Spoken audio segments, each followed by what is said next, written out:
নমস্কার বন্ধুরা, আমার চ্যানেলে সবাইকে স্বাগত। আজকের বানিয়ে দেখাবো ক্যারামেল পুডিং, যা ছোট বাচ্চাদের খেতে খুবই মজার লাগে।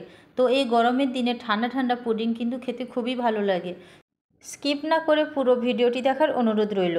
প্রথমে কিন্তু এই পুডিংয়ের জন্য ক্যারামেল তৈরি করে নেব।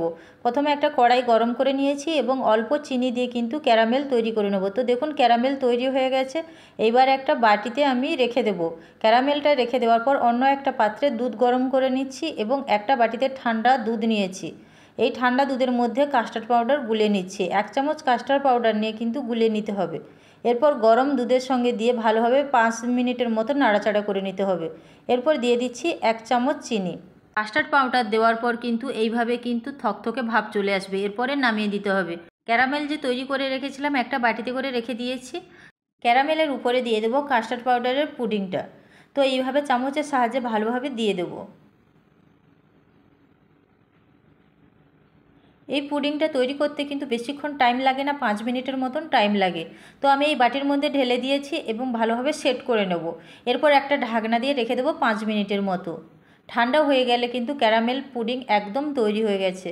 তো দেখুন এইভাবে কিন্তু 5 মিনিট পর দেখাচ্ছি ক্যারামেল পুডিং কিন্তু ভালোভাবে তৈরি হয়ে গেছে। এবার একটা প্লেটে আমি উল্টে দেখাচ্ছি। এই ক্যারামেল পুডিংটা কিন্তু ঠান্ডা পর্যন্ত অপেক্ষা করতে হবে এবং তৈরি হয়ে যাওয়ার পর 5 মিনিট কিন্তু ফ্রিজে রেখে দিতে হবে।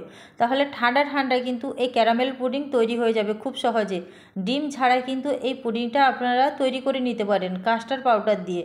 কাস্টার্ড পাউডার কিন্তু খেতে খুবই ভালো লাগে। তো দেখুন পুডিংটা আমি এইভাবে কেটে দেখাচ্ছি, একদম পুরো সেট হয়ে গেছে এবং পুডিংটা কিন্তু খুব সুন্দরভাবে কিন্তু তৈরি হয়ে গেছে।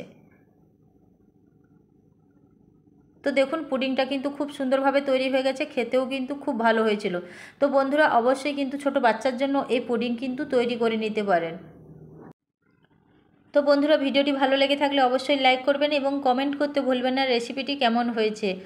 এই চ্যানেলে যদি নতুন বন্ধু হয়ে থাকেন অবশ্যই কিন্তু চ্যানেলটা ফলো এবং ইউটিউব চ্যানেল থেকে দেখলে সাবস্ক্রাইব করে পাশে থাকার অনুরোধ রইল। আর এমন মজার মজার ভিডিও পেতে অবশ্যই পাশে থাকবেন। আবার নেক্সট ভিডিওতে দেখা হবে। টাটা।